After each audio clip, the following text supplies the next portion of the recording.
At first, I didn't think it was real. I woke up to this blinding light, and I was transported to another place. Pluto TV! Then I heard a voice. Come with me if you want to live. There were thousands of movies and shows, and they were all free. The truth is ours. It's just so beautiful. On Pluto TV, free streaming of Terminator 2, Fringe, Arrow, The 100, and The X-Files may cause excitement, loss of sleep, and sudden belief in extraterrestrials. No credit cards or alien encounters necessary. Pluto TV. Stream now, pay never. When you're taking on the tough jobs, gear up with Venom steel gloves and defend your hands from grime, grease, and muck. They're 70% thicker than common disposable gloves with heavy-duty 2-layer nitrile protection, including a black outer layer and a white inner layer that provides chemical and rip resistance. Great for all your painting, plumbing, automotive, and DIY projects. Choice Hotels get you more of what you value. Here's a little tune to help you remember. Same drive, different day. Don't you wish you were getting away? Pack your bags and come on through. Texas, Ohio, Alaska, we're up there too. Comfort Inn, it's calling your name. Save on the stay. Oh, and free waffles are yours to claim. Well, I hope you like my little song. Book direct at choicehotels.com.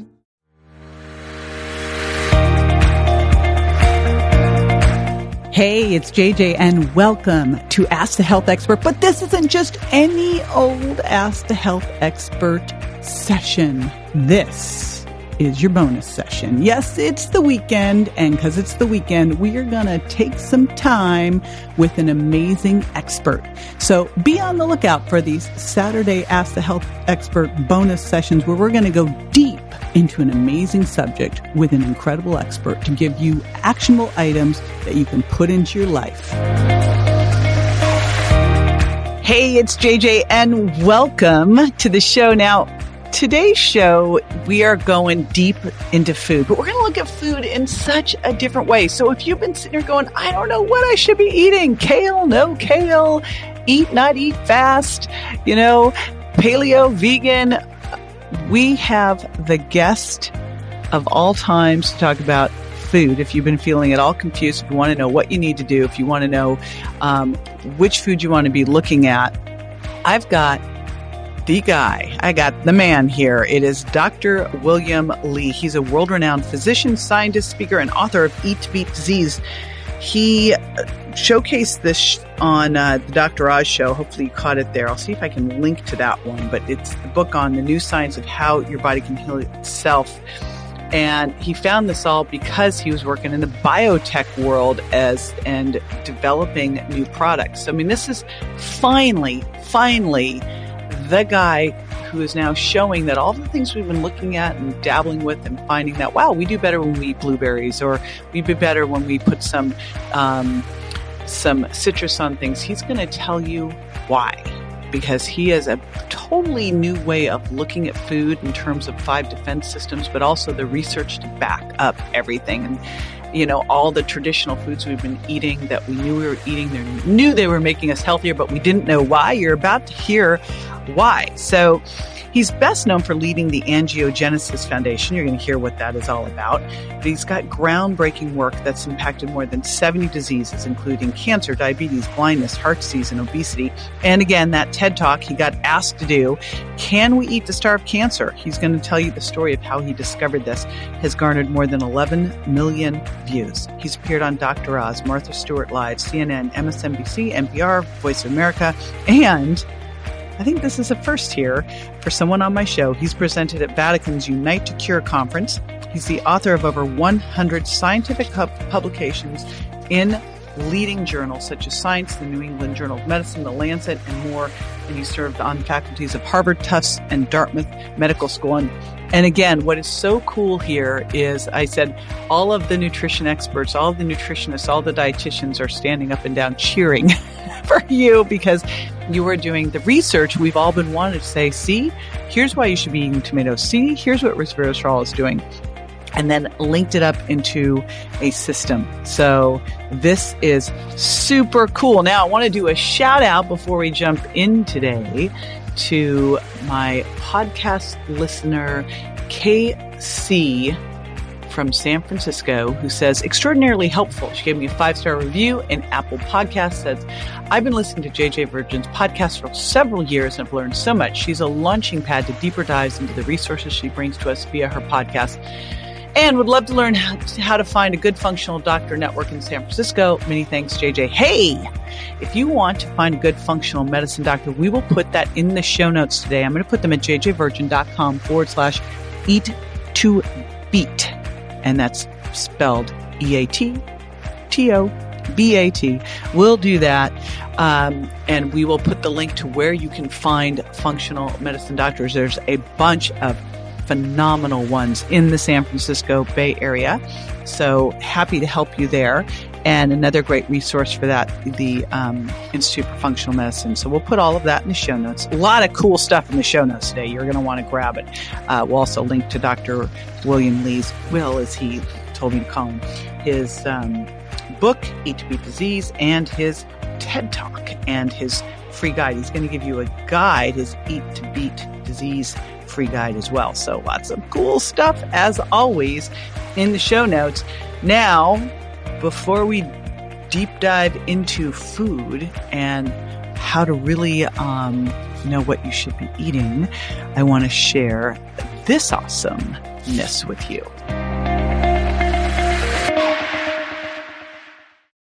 No one goes to Hank's for his spreadsheets. They go for a darn good pizza. Lately, though, the shop's been quiet, so Hank decides to bring back the $1 slice. He asks Copilot in Microsoft Excel to look at his sales and costs and help him see if he can afford it. Copilot shows Hank where the money's going and which little extras make the dollar slice work. Now Hank has a line out the door. Hank makes the pizza, Copilot handles the spreadsheets. Learn more at m365copilot.com/work. Are you really buying a car online on AutoTrader right now? Really, I can get super specific with dealer listings and see cars based on my budget. Mom! You can really have it delivered. Or pick it up. Mommy, look! I think your kid is walking up the slide. Really? AutoTrader. Buy your car online. Really? Dr. William Lee, welcome to the show. I'm super excited to have you here.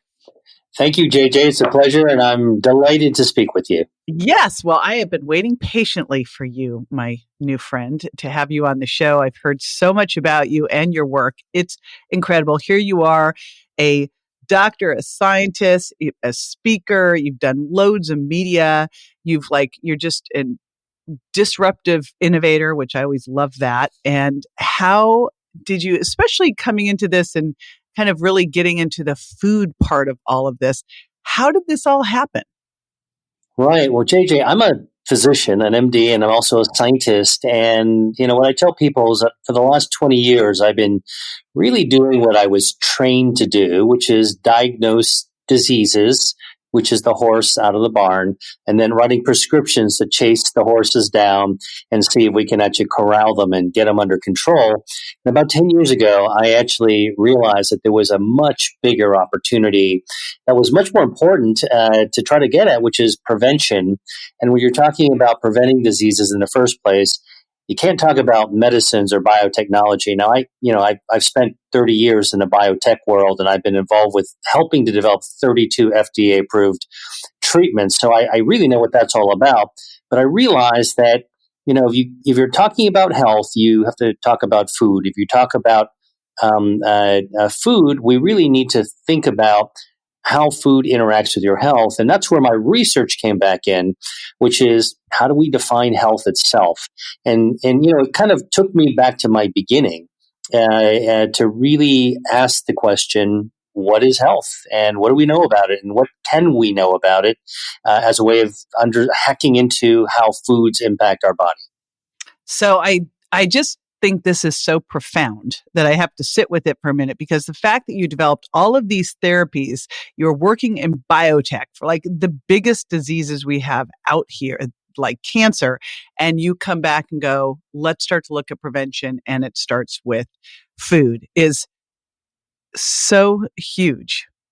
And it seems obvious, but it still is like, a big aha for so many people out here. Now, your whole background when you got into this is, and I know you've got, you've led the Angiogenesis Foundation. First off, for everybody, define what that is and why it matters so that we kind of build on this background. Yeah, so angiogenesis is just a fancy word that describes how our bodies grow blood vessels. And blood vessels are really kind of an unsung hero of the body. Most of us don't think of our blood vessels, but what if I told you that we each have 60,000 miles worth of blood vessels packed inside our bodies? You know, that's like a gigantic ball of yarn. And in fact, it's so huge that if you were to pull out all the blood vessels in our bodies and line them up end to end, you'd form a line that would go around the earth twice. These vessels actually bring oxygen and nutrients. So whatever we eat gets into these vessels, and they feed every single cell in our body. So it's really our lifeline. And it is incredibly powerful as a defense system of our body, meaning if you don't have enough blood vessels, your organs die. And if you have too many blood vessels, you can have bleeding. The blood vessels can start feeding disease tissue.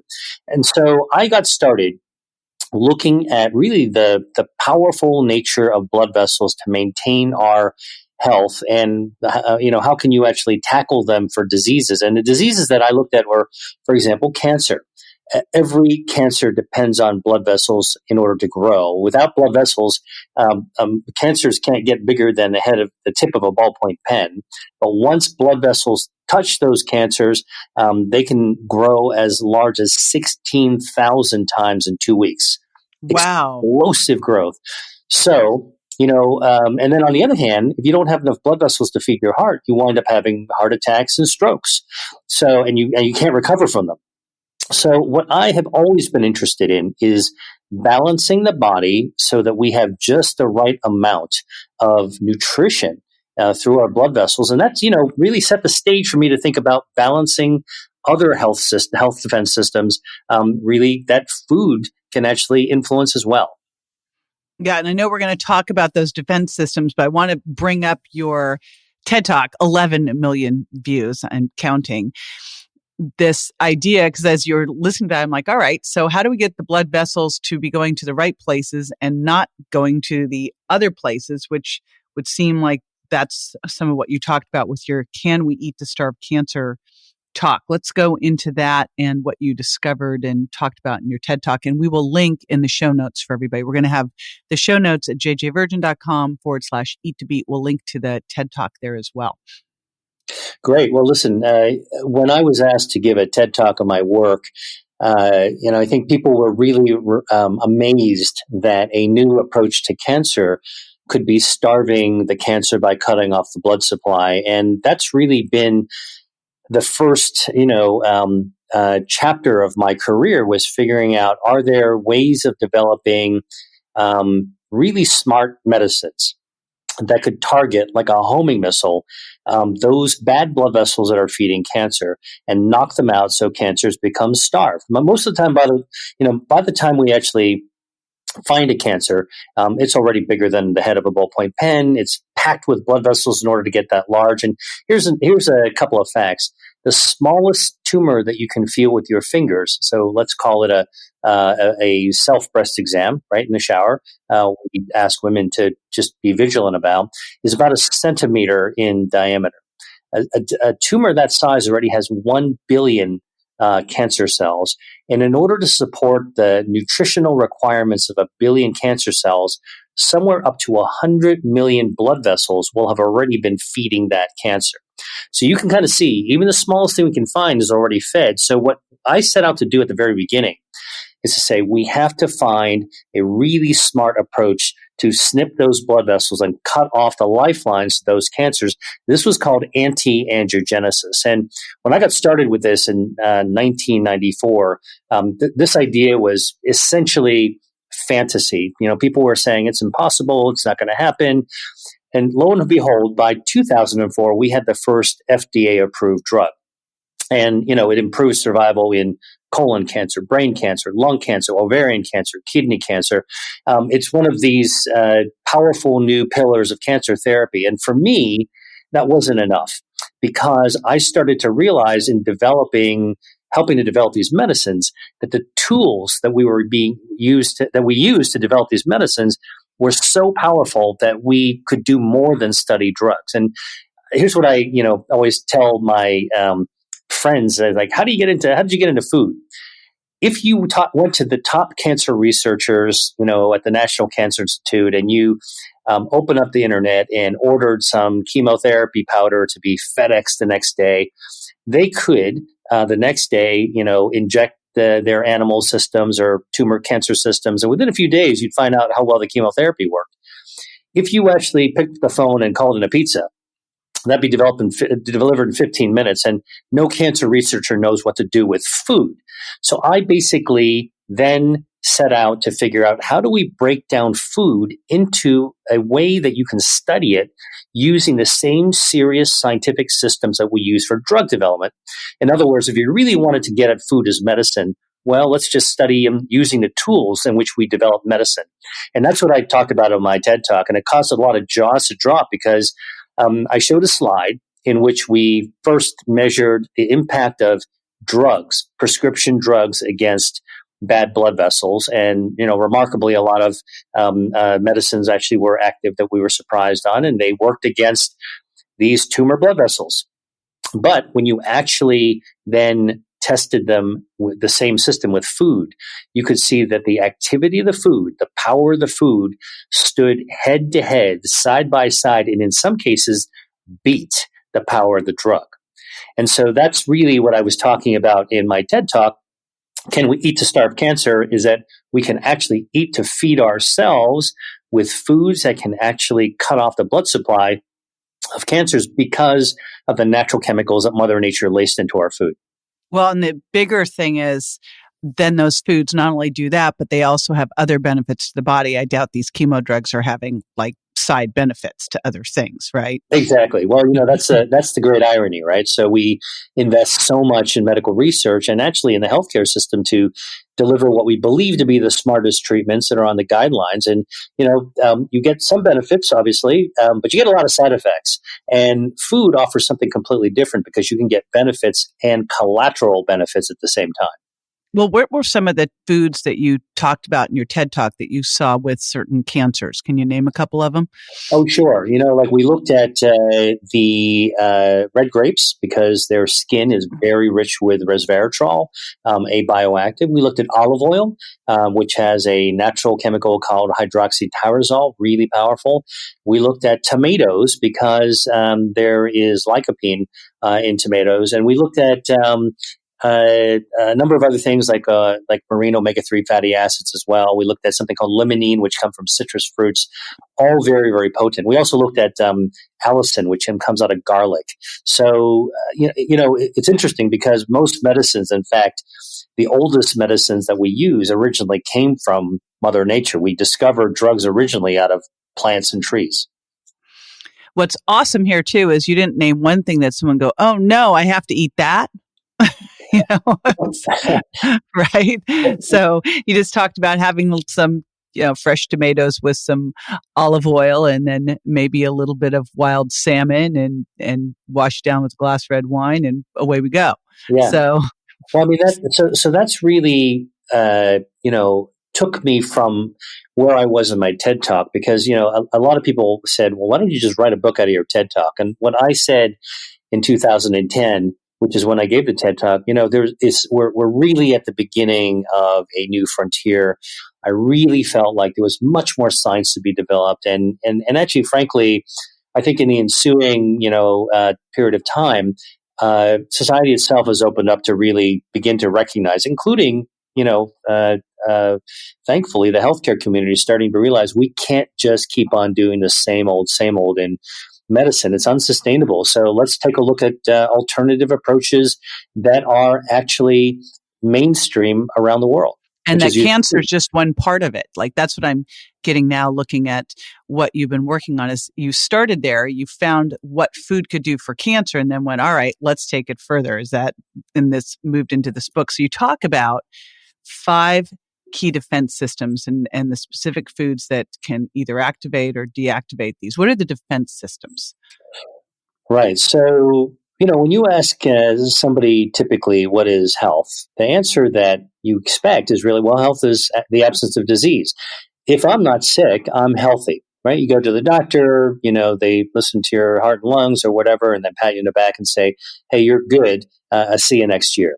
Well, that makes health seem easy, and it seems like it's invisible. But in fact, health is not simply the absence of disease. What I discovered is that health is, in fact, the result of our body's hardwired defense systems that are hard at work to protect our health from the day we're born until our very last breath. These health defense systems are raring to go. They're firing on all cylinders. They are protecting our bodies in all kinds of different ways so that we don't get sick more often than we do. And because health is defined in that way, we can start to break things down. Because, listen, if health were just the absence of something, you can't operationally do anything about that. You can't do something about nothing. And so what I wanted to do is to figure out, well, how do we operationally define health? So 5 health defense systems that are coming from the cutting edge of biomedical research. And that's the key thing. Like in my book, Eat to Beat Disease, I'm really bringing the readers to the real frontiers of medical research. And a lot of the information I write about health defenses, in fact, come from biotechnology, because all that investment to treat disease is, as a benefit, yielding information of how do we prevent from getting disease in the first place. So, first defense system, angiogenesis, our circulation, those 60,000 miles worth of blood vessels. We don't want too many. We don't want too few. We want just the right amount. And we do know that there are FDA-approved drugs that can both grow blood vessels and stop bad blood vessels. Now we also know that foods can do the same thing. Second defense system is our regenerative system. So what do I mean by that? Well, JJ, when we were kids, I'm sure your teachers like mine taught us that starfish and salamanders can regenerate, but people can't, right? That's kind of like what we always learned. But actually, the science tells us something different now. We know that humans do regenerate from the inside out through our stem cells that live in our bone marrow, and they continuously replenish parts of our body. And in fact, one of the reasons that we age, and sometimes some people more quickly than others, is that our stem cells are actually worn down or beaten down, or they're stunned by things that we do in our lifestyle, whether it's, breathing secondhand smoke, or, eating fatty foods, or eating too much salt or too much sugar. And so what's interesting is that I write about is that there is a whole new realization, and this is kind of jaw-dropping, that foods can stimulate and activate our stem cells to help us regenerate. Third defense system, microbiome. Everybody's heard about this. It's, the 39 trillion healthy bacteria that live inside our bodies, mostly our gut. Those bacteria, in fact, are not only our friends, they're part of our body's ecosystem.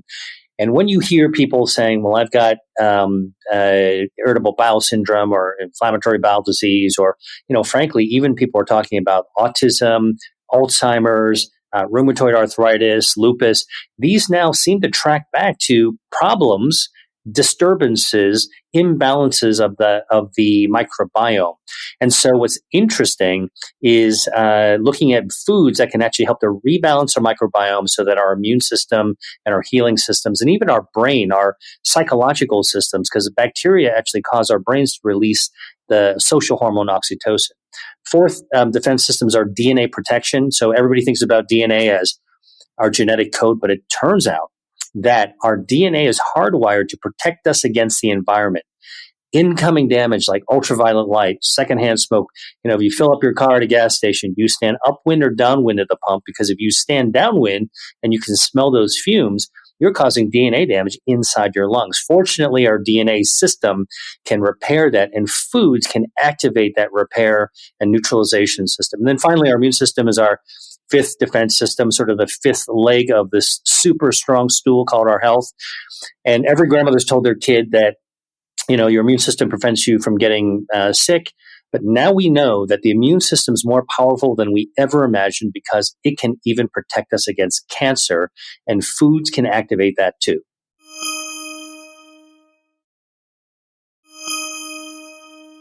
Now, when you look at foods, because I'd love to hear some of your big powerhouse foods. I'm sure you mentioned a couple earlier with the cancer ones, but do you also look at when you're eating? Right. Well, so this whole idea of the temporal nature of food is something that's really starting to be researched more carefully. For example, we know that the microbiome actually behaves differently at night than it is during the day. It's kind of like, animals in a zoo. They do different things at night, or in the jungle. They do different things at night during the day. When we eat, which then feeds our microbiome, it depends on what they're up to and what times we are. And by the way, if we're not getting really great sleep, think about how many times, I'll confess, because I'm a doctor, I've had to pull lots of all-nighters, being on call during training. Man, your gut feels like crap afterwards, right? Yeah. So timing, sleep, exercise, all these things, and the timing of when you eat actually makes a gigantic difference into how your body metabolizes and how what food does good for you. And probably by eating at the wrong times, you wind up doing you unwind some of the benefits of the food. Yeah, I think that is so key. Important is, obviously we have to focus on what we're eating, but we also need to look at, there's been so much focus on how much. And I look at it and go, improve quality, and then look at when. So I'm glad that when is also factoring in here. And I think that's really fascinating that the microbiome behave differently at night. I've never heard that. That's incredible. So what are some of your basics on meal timing? And then what are some of your big powerhouse foods that you've found? Right. Well, I think that everyone's a little bit different in terms of their timing, and everyone's life's different as well. One of the things that really is part of my philosophy of health and food is you have to adapt to the reality of your life. I mean, life's not perfect. People are busy, people are stressed, people are zipping around, and we can have the best of intentions, but oftentimes the reality of our lives trip us up, and we're not able to do everything we can do. What I tend to do is to say, no matter what, follow your body's signals. And so it's better to eat when you're hungry than when you're not hungry. When you're hungry and eating, it's better not to eat too much, but it's better to, and need to eat more slowly. I don't think that it's necessary to eat 3, square meals a day. And while there is data to show that, eating breakfast is actually associated with people who live longer, it turns out that, really people who are vigilant about their diet and how and when they eat actually is tied to the same people being vigilant about other aspects of their life that are also health promoting. I think eating regular smallish meals is really good. I think that eating really late in the evening is not good. And I think that if you're not hungry, there's no reason to force yourself to eat. How many times have you gone through the day and, they're just like not into having lunch or a big lunch? You can snack on something healthy a little bit later, and you don't have to force yourself to eat at any particular time of the day. So I think this whole the temporal nature of food is something that I'm very interested in as it relates to the health defense systems. In fact, you're pointing out something that I'm actually working on next, which is how do all these defenses interact during the day or night. Blood vessels grow differently during the day and the night. Stem cells, by the way, also behave differently. Like, for example, stem cells in our brain actually cycle through our brain in the middle of the night in different ways to help us grow memory and do other different types of things. So that's why if you pull all-nighters, you have a hard time remembering things. Your stem cells building those memories actually don't get you the same way. And so there's so many complexities related to the chronicity of eating and the temporal nature of eating. What I think my general rule of thumb is eat when you feel like it. Don't eat too much. And snack. It's better to snack if you're not hungry rather than gorge on anything. As it relates to sort of healthy foods and some of the most powerful foods, what I like to do is point out that when you're looking at the foods and health, look at look at the body's health defense system. So ask yourself, what foods are really powerful for our blood vessels that can help us grow blood vessels? So, for example, it turns out that, as I mentioned, tomatoes are actually really powerful because among many different things that they have in them, they have lycopene, which is a natural chemical that is anti-angiogenic, cuts off the blood supply to tumors. Well, how do we know that? Well, we know that because it's been studied in the laboratory. So that's cool. Lab scientists know about it. But as I write about in my book, there's a study of 46,000 people, men, who were followed over 20 years. And it was found that men who ate 2 to 3 cups of cooked tomatoes, 2 to 3 times a week, about a half a cup each time. So it's not very much tomato sauce, actually had a 30% reduction in the risk of developing prostate cancer. Now, why would that be? Well, when they actually did the biopsy of people who wound up developing prostate cancer, they found that those who ate even more tomato sauce had less aggressive and fewer blood vessels. And now it starts to make sense. You have a lycopene in a tomato that cuts off the blood supply of tumors, prevents the tumors from growing, and we even have a dose that's associated with that. And it turns out from that study that it's a half a cup 2 to 3 times a day. We even have a preparation method, which is that you want to simmer the tomatoes in order to be able to change that lycopene, that natural chemical, from the form that comes in Mother Nature. If you pick a tomato off a vine and eat it like an apple, most of that lycopene will pass right through your body. But if you actually heat it gently and simmer it, kind of like the old Italian grandmas did to create a sauce, you gently convert the chemical nature of that lycopene into a form your body loves to absorb. So it seems like what I'm hearing here is so many of the things that we sort of intuitively knew or found over years but didn't know why, you're now finding, like, the reasons why are starting to show up. Exactly. And that's so important because, the what is something that winds up sometimes becoming confusing, right? I get as confused as anybody else. Like one day some superfood comes out or super diet, and then the next week, I get whiplash because now the news reports say it's terrible for you. I think if we ground ourselves in science and evidence, and this is where, I was telling you, I started to use the same serious scientific methods that, are used in drug development, frankly, to begin studying foods. And that's how you get a real anchor point. Like, science doesn't lie. It can change. Our knowledge changes, but the data is the data. And I think that's, a great example is really making sense of some of the long known wisdom that we've had in different cultures. Right. That's what I'm really, things that we've done for hundreds, if not thousands of years. It's like, okay, here's why.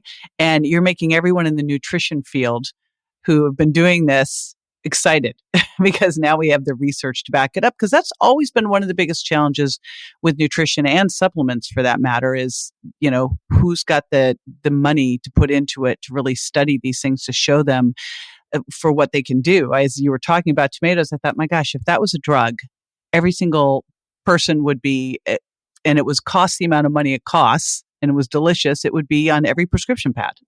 Well, let's dive a little bit deeper. So, I'm sure, JJ, you go to the market like I do in the summer. How many different varieties of tomatoes are out there, right? You get baskets and bushels and all these different choices of tomatoes. So one of the things that we're doing now is asking what type of tomato is most powerful for your health. Which ones have the most lycopene, for example? So I can tell you, there's a type of Italian tomato called a San Marzano tomato. Kind of thick skin, great for sauce, comes originally from the volcanic mountains of Vesuvius near Italy. But anybody can get them in the form of a tomato paste or even a canned tomatoes, peeled tomatoes. So they're easy to get. Almost anybody can find them almost anywhere. Cherry tomatoes. Remarkably, kind of tomatoes seem to have the same amount of lycopene. So when you get a smaller surface area, like a tiny little, cherry tomato that'll just like pop and explode with flavor in your mouth, a lot of bang for your buck in terms of the lycopene. And then, I've been noticing over the last couple of years, you start seeing tomatoes that are kind of like black tomatoes almost. They're kind of brown, black, reddish tomatoes. Those are really packed with lycopene as well. And so, what's interesting is that when I go out to the store myself with this knowledge, I naturally start looking for, what's a variety of tomato, and can I find a San Marzano, or maybe I should try cherry tomatoes, or hey, look at those black tomatoes. I know they're going to be good for me. I'm just going to get those instead. I just wish I liked cherry tomatoes cooked. That's the only bummer. I was listening to that going, oh, yes, I love little cherry tomatoes in a salad, but you really, really want to cook them. So there you go. Bummer. But maybe we can put them in sauce. We'll try. Well, besides nutritionists, I'll tell you that the interesting thing is that I'm actually finding a lot of chefs are coming back to me that have read my book, and they're super excited because when they see something like a cherry tomato, I mean, look, maybe you and I would have trouble finding a way of making cherry tomatoes the way that you like them, but I bet a chef could figure it out. And so, one of my missions, I wrote this book not to sell a supplement or anything. I did this as a man on a mission because I spent my whole career really leading the nonprofit world, trying to figure out what can we do to generate solutions for people that are real, like practical, that we can get today, not tomorrow. The promise of research is always tomorrow, tomorrow, tomorrow. And I wanted to do things that we can actually benefit from today. Food has immediacy. And when you get the nutrition community, when you get the chef community, and hopefully we'll eventually get the medical community to come on board as well, I think, we're looking at a kind of a brave new world, hopefully a better one and a tastier one. Well, and what's nice about it is it's also a world that's available to everybody. Because, this is one where you can go down to the farmer's market and you can buy a cherry tomato. Someone's not going to be able to go do stem cell therapies, but they can do stem cell therapies by deploying the food tactics in your book, right? So it really makes this, democratizes health as it should be. It makes it easier for everybody to do this because I look at this and I go, if we just increase the quality of our food, ate whole, unprocessed food, and started to exercise, had real meaningful relationships, got good sleep, had some kind of mindful practice, most of what we're dealing with would go away. Amen to that, for sure. So you kind of took it back to where we all have been sitting here going, well, if we just ate better food, now you're actually giving the rational, scientific, research-based foundation for it. And it's like, we have been waiting for you. Well, I'll tell you. Well, listen, this is important work because I'm trying to get other people to be involved in it. I'm also trying to teach people that in the dialogue about food and health, there's been so much attention on what we should remove from our diet, right? So that's why it becomes a bummer for most people to think about healthy food as like, oh God, I got to eat celery sticks or whatever, or only kale. What I'm trying to show using scientific evidence is that we can lean into our diet, and the science is advanced now, so we can, for the first time, think about what to add to our diet and focus on that. More good decisions mean there's less room for making bad decisions. And if we're mostly activating our health defenses, you know what? Our bodies are probably strong enough to take a couple of hits from, some indiscretions that we're all going to be doing every now and then. Right. So you don't have to get an A+. And I had a great mentor early on who said, add before you take away. That was the first thing, is if you just start by starting to add, you read this book, and I know we've got a great Eat to Beat Disease guide. You read this book, we'll put it all in the show notes. You start adding in quality foods, it starts to push out that other stuff. And then, every once in a while, if you have a little birthday cake and you can have a gluten-free one, you're fine. That's not the problem. People always seem to worry about their birthday, Will. And I'm like, well, that's once a year. I'm pretty sure that's not what's creating the issue here. Yeah, that's totally the fact. And honestly, I was taking care of people in the Veterans Administration Hospital once, and I felt a duty to really try to give back to the people that put their life on the line for us, protecting our country. And, these guys had all kinds of bad habits, as they got older. And, a lot of doctors would scold them, but I would never do that. I would always tell them my philosophy is life is for the living. You got to enjoy your life. What we need to do is to really figure out what are the good things we should add to our lives first. Do that exactly as your mentor said. And then, think about then things that we might be able to adjust to be able to have mostly good decisions made. And, that's just a reasonable way to navigate. And very doable. And that's what's most important. So again, I want to remind everyone, here's where I'm going to put this, jjvirgin.com, Eat to Beat. And you are going to get Dr. William Li's Eat to Beat Disease Guide. I'll also have a link straight to your book and to your TED Talk. The book is Eat to Beat Disease, New Science of How Your Body Can Heal Itself. I have been hearing such amazing things throughout our health community on you. I'm super excited to share this with everybody. I'm thinking a bunch of the health coach and chef schools that need to have this as well. It's thank you so much. I mean, this is such important work, and we all appreciate you taking it on. Well, it's a real pleasure to share it. I think the most important thing is I want everybody to be as excited as I am that we can actually start to lean into the healthy food that we all like. And if you start with things that you already prefer and that you love, then you're already ahead of the game. It's not actually hard to eat really well. Yeah, that's so important because I think people look at, I have to get healthier, so I have to eat kale, and then they're out, So none of the foods you mentioned here would be anything someone go, oh, darn. So it's totally doable. And I thank you so much. Now, after the break, I'm going to share some top takeaways from this. I'm going to take what Will said, give you some actionable things to do right away. So be sure to hang in, and I'll be right back. All right, welcome back. I kind of put Will on the spot there when I asked him, because we were talking all about which foods, and then I asked the when question. And I've been very personally obsessed with food timing, like when should you eat, fasting, intermittent fasting, or time-restricted eating, late night eating, whether you should eat breakfast. So I was like, heck, I got an expert here. Got to find out what he thought about this. So I want to give you a couple key takeaways. Number one is to, of course, go to jjvirgin.com/eat to beat and get the Eat to Beat Z's guide that he gave you, and grab the book too. My goodness. Let's focus on the foods that make a difference, and focusing again, I keep stressing, improve your food quality. I loved what my early nutrition mentor, Robert Cran, told me was just number one, add before you take away. First step, improve the quality of your food. Start to eat healthier foods. It's going to crowd the other stuff out. So, but I loved what Will had to say about when to eat. And there's a couple key takeaways that I want to stress here. This whole idea that we needed breakfast, a snack, lunch, a snack, and dinner. These 3 squares. Let's just blow that up. I loved first eat when you're hungry. I find for me that I'm hungry about an hour or 2, sometimes even 3 hours before I wake up, after I wake up in the morning. That would be a real feat, before I wake up. After I wake up. So eat when you get hungry in the morning. And generally, I like to see that within an hour or 2 or 3 of waking up. Some people can go a little longer. And then